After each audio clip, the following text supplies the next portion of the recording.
ಪ್ರಿಯ ವೀಕ್ಷಕರೇ, ನಮ್ಮ ವಾಹಿನಿಗೆ ನಿಮಗೆ ಸ್ವಾಗತ ಕೋರುತ್ತಾ ನಾವಿಂದು ನಿಮಗೆ ಪರಿಚಯ ಮಾಡಿಕೊಡಲು ಹೊರಟಿರುವ ಪುಣ್ಯ ಕ್ಷೇತ್ರವೇ ಪ್ರತ್ಯಕ್ಷ ಶ್ರೀ ವೀರಾಂಜನೇಯ ಸ್ವಾಮಿ ದೇವಸ್ಥಾನದ ಬಗ್ಗೆ. ಈ ದೇವಸ್ಥಾನದಲ್ಲಿ ನಿಮ್ಮ ಎಲ್ಲ ಸಮಸ್ಯೆಗಳಿಗೆ 5 ನಿಮಿಷದಲ್ಲಿ ಪರಿಹಾರ ಸಿಗುತ್ತದೆ. ಇದು ನಿಜ ವೀಕ್ಷಕರೇ. ಮತ್ತು ಮುಂದೆ ನಿಮ್ಮ ಜೀವನದಲ್ಲಿ ಏನಾಗುತ್ತೆ ಅಂತ ತಿಳಿಸುತ್ತಾನೆ ಶ್ರೀ ಆಂಜನೇಯ ಸ್ವಾಮಿ. ಲಕ್ಷಾಂತರ ಭಕ್ತರನ್ನು ಹೊಂದಿದ್ದಾನೆ ಈ ಪವಾಡ ಪುರುಷ ಶ್ರೀ ಪ್ರತ್ಯಕ್ಷ ಆಂಜನೇಯ ಸ್ವಾಮಿ. ಈ ದೇವಸ್ಥಾನ ಬರುವುದು ಬೆಂಗಳೂರಿನಿಂದ 202 ಕಿಲೋಮೀಟರ್ ದೂರದಲ್ಲಿದೆ. ಪಾವಗಡದಿಂದ 54 ಕಿಲೋಮೀಟರ್ ದೂರದಲ್ಲಿದೆ. ಚಿತ್ರದುರ್ಗದಿಂದ 74 ಕಿಲೋಮೀಟರ್ ದೂರದಲ್ಲಿದೆ ಈ ಪುಣ್ಯ ಕ್ಷೇತ್ರ. ಇದೇ ಗ್ರಾಮಸ್ಥ 28-26 ವರ್ಷ ಆತ ನಿಮಾನ್ಸ್ ಹಾಸ್ಪಿಟ್ಲ್ಗೆ ಹಾಕೊಂಡು ಹೋಗಿದ್ದಾರೆ. ನಿಮಾನ್ಸ್ ಹಾಸ್ಪಿಟ್ಲ್ನಲ್ಲಿ ಸತ್ತೋಗಿದ್ದಾನೆ. ಈಗ ಇದ್ದಾರೆ ಅವರು. ಸತ್ತೋದ್ರೆ ಬೆಳಿಗ್ಗೆ 6 ಗಂಟೆಗೆ ಸತ್ತೋಗಿರೋದು. 6 ಗಂಟೆಗೆ ಸತ್ತೋದ್ರೆ ಈ ಊರಿನಲ್ಲಿ ಅವ್ರ ಕುಟುಂಬ ಒಂದು 75% ಸಂಬಂಧಿಕರಿದ್ದಾರೆ. ಸಖತ್ತುಗಳು ಅಂದರೆ ಏಜ್ ಬರೀ 26. ಆವಾಗ ಒಳ್ಳೆ ಹುಡುಗ, ಒಳ್ಳೆ ಮನುಷ್ಯ. ಅಂದರೆ ಅವರೆಲ್ಲರೂ ದೇವ್ರ ಸೇವೆ ಮಾಡೋರು. ನಾನು ಇದ್ಕೊಂಡು ಎಂಥ ಕೆಲಸ ಆಯ್ತಲ್ಲ, ಸತ್ತೋಯ್ತಾ? ಸತ್ತೋಗಿದ್ದಾನೆ. ಇಲ್ಲಿ ಅಲ್ಲಿಂದ ಹಾಕೊಂಡು ಬಂದರೆ ಇನ್ಯಾರು ಸತ್ತೋಗ್ಬಿಡ್ತಾರೋ, ನಾವು ಡೈರೆಕ್ಟ್ ಕಾರ್ನಲ್ಲಿ ಹಾಕೊಂಡು ಬರ್ತೀವಿ, ಗುಣಿ ತೆಗಿರಿ, ನಾವು ಬಂದು ಅಲ್ಲೇ ಇಡ್ತೀವಿ ಅಂತಂದರು. ಈ ಮಾಹಿತಿ ನನಗೆ ಗೊತ್ತಾಯ್ತು. ಆವಾಗ ಏನು ಮಾಡಿದೆ ಗೊತ್ತಾ? ಸ್ವಾಮಿ ಒಳ್ಳೆ ಹುಡುಗಲ್ಲ, ನಿನ್ನ ಸೇವಕಲ್ಲ, ಎಂಥ ಕೆಲಸ ಮಾಡಿದೆ ಅಂದೆ. ಮತ್ತು ನನ್ನ ಹತ್ರ ಸ್ವಾಮಿ ಬಂದುಬಿಟ್ಟು ಮತ್ತೆ ಬೆಂಗಳೂರು ಬಾ, ಅವನ್ನ ನೆಬ್ಬರಿಸ್ತೀನ ಅಂತಂದ. ಬೆಂಗಳೂರಿನಲ್ಲಿ ಡಾಕ್ಟ್ರು ರಿಪೋರ್ಟ್ ಬರೆದಿದ್ದಾರೆ. ಏನಂತ? ಡೆತ್ ಸರ್ಟಿಫಿಕೇಟ್ ಕೊಟ್ಟಿದ್ದಾರೆ. ಅಲ್ಲಿಗೆ ಹೋಗಿದ್ವಿ. ಅಲ್ಲೇ ಎಲ್ಲ ಮುಚ್ಚಾಕಿದ್ರು. ಹೋಗಿರೋದು 5ವರೆಗೆ ಸತ್ತೋಗಿರೋದು. ಆವಾಗ 5ವರೆಗೆ ಅಲ್ಲಿಗೆ ಹೋದರೆ ಆವತ್ತು ಶನಿವಾರ ದಿವಸ ನಮ್ಮ ನಾಯಕರು ವಾಲ್ಮೀಕಿ ಜನ ನಮಗೆಲ್ಲ ಆತ್ಮೀಯರು. ಬೋವಿ ಜನ ವಾಲ್ಮೀಕಿ ಅನ್ನಂತ ಇಲ್ಲ, ಎಲ್ಲರೂ ಕೆಲಸ ಮಾಡೋರು ಇಲ್ಲಿ. ಅಲ್ಲಿಗೆ ಅವರು, ಸ್ವಾಮಿ ನೀನು ಹೋಗಬೇಡ, ಹೆಣ ಹತ್ರ ಹೋಗಬೇಡ, ನೀನು ಹೋಗಬಾರ್ದು ಅಂತಂದ. ಹಂಗೆ ಅನ್ಬೇಡ, ಅಲ್ಲಿಂದ ಬಂದಿದ್ದೀನಿ, ಸ್ವಾಮಿ ಕರೆ ಕಳಿಸ್ಕೊಂಡಿದ್ದಾನೆ, ಏನೋ ಎಂತಕ್ಕೆ ಹೋಗೋಣ ಬರ್ರಿ ಅಂತಂದರೆ ಒಂದು ರೂಮಾಗೆ ಹಾಕಿದ್ರು. ಶವನ ಬಟ್ಟೆ ಒದ್ದಿಸಿದ್ರು. ಆ ಬಟ್ಟೆ ಇವರಿಂದ ತೆಗೆಸಿ ಗುಡುಮಂಡಪ್ಪ ಹೆಸರು ಹೇಳ್ರಿ ಅಂತಂದೆ. ಎಲ್ಲರೂ ಗೋವಿಂದ ಇಟ್ಬಿಟ್ರು. ಗೋವಿಂದ ಇಟ್ಬಿಟ್ಟು ಆ ಶವದ ಮೇಲೆ ಕೈ ಹಾಕಿದ್ದೀನಿ. ನಮ್ಮೂರಿನಲ್ಲಿ ನಡೆದಿರೋ ಘಟನೆ ಇದು. ಕೈ ಮೇಲೆ ಕೈ ಹಾಕಿದ್ದೀನಿ, ಶವದ ಮೇಲೆ ಹಿಂಗೆ ಹಾಕಿದ್ದೀನಿ. ಆಂಜನೇಯ ಸ್ವಾಮಿ ಮೈ ಮೇಲೆ ಬಂದುಬಿಟ್ಟು ಅವನ ಹೆಸರು ಬಂದು ನಾಗರಾಜ್ ಅಂತ. ಶವದ ಮೇಲೆ ಕೈ ಇಟ್ಟಿದ್ದೀನಿ, ಜೈ ನಾಗರಾಜ ಅಂದ. ಹಂಗಂದ ಅಂತ ಕಣ್ಣು ತೆಗೆದ. ಹೋಗಿದ್ದು ಜೀವನ ಬೆಳಿಗ್ಗೆ 5ವರೆಗೆ ಹೋಗಿದೆ, ಸಾಯಂಕಾಲ 6 ಗಂಟೆಗೆ ಎಬ್ಬರಿಸಿದ್ದಾನೆ. ಈಗ ಇಲ್ಲೇ ಇದ್ದಾನೆ. ಒಂದು ವೇಳೆ ನೀವು ತಗೋಬೇಕಾದ್ರೆ ಆತ ಇಲ್ಲೇ ಇದ್ದಾನೆ.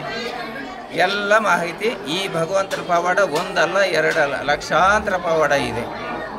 ಕೈ ಕಾಲು ಆವಾಗ ಬಿದ್ದೋದ್ರೂ, ಅಕಸ್ಮಾತ್ ಏನೋ ಮಾಟ್ಕ ಮಂತ್ರ ಮಾಡಿ ನಾನು ಬಿದ್ದೋದ್ರೂ 5 ನಿಮಿಷಕ್ಕೆ ಮಾಮೂಲು ಮನುಷ್ಯ ಆಗಿ ಕಳಿಸ್ತಾನೆ. ಇದು ಈ ಸ್ವಾಮಿ ವಿಶೇಷ. ಎಲ್ಲ ದೇವರು ಬೇರೆ, ಈ ದೇವರೇ ಬೇರೆ. ಇನ್ನೊಂದು ಏನಂದರೆ, ಇಲ್ಲಿ ಏನು ಇದ್ರೂ ಒರಿಜಿನಲೇ ಇರುತ್ತೆ, ಇನ್ನೊಂದು ಹೇಳೋದಿಲ್ಲ.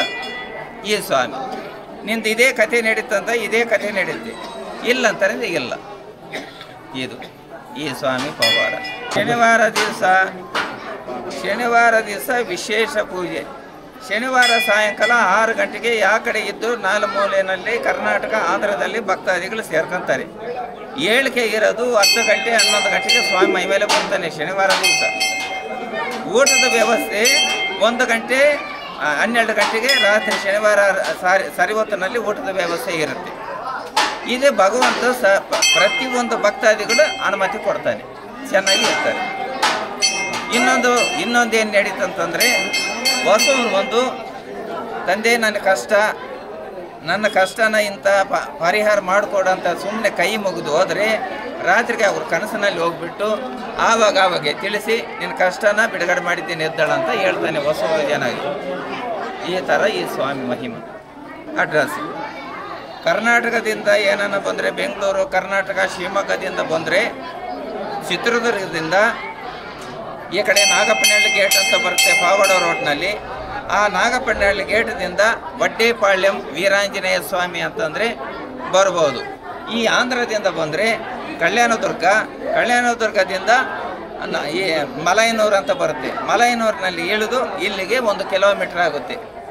ಆಮೇಲೆ ಈ ಬೆಂಗಳೂರು ಕಡೆಯಿಂದ ಬಂದರೆ ಪಾವಡದಿಂದ ನಾಗಪ್ಪನಹಳ್ಳಿ ಗೇಟ್ ಅಂದರೆ ಚಿತ್ರದುರ್ಗ ರೋಡ್, ಆ ಕಡೆಯಿಂದ ಈ ದೇವಸ್ಥಾನಕ್ಕೆ ಸೇರ್ಬೋದು. ಇದು ಸ್ವಾಮಿ ಅಡ್ರೆಸ್.